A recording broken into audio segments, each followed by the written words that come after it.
Hey, everybody. How's it going? Today's video, we are making a panel for the car.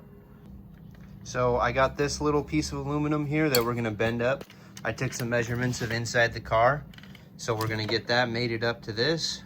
Gotta take some bends out of this, get it in. Okay, so the measurements we have is it's roughly 7 inches wide for this plate, roughly 4 inches tall. And then in order to get to the mounting plate or mounting bolts, it's about 1 inch in depth. So we got to bend this guy. Might be a little close. It's a 10-inch. So 10-inch piece of metal. So we're going to have to be very sparing with what we do. All right. Okay, so I just prepared it. I used a vise, heat, and a mallet and got it bent. That's what it looks like in place. We're gonna have to trim up some of this for mounting.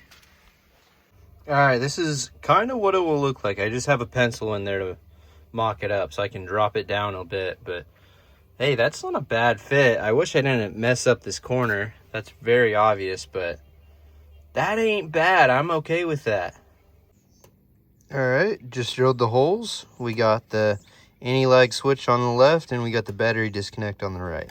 So we'll have to wire these up, but looks pretty nice. Let's install it. All right, there we go. Got it installed. I left a little bit of room in case I need another switch to go in here.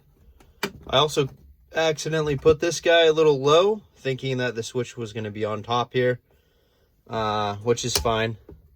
I guess it's a nice little rail to rest your finger on, and then I kept this one low so you could easily flick it off as well.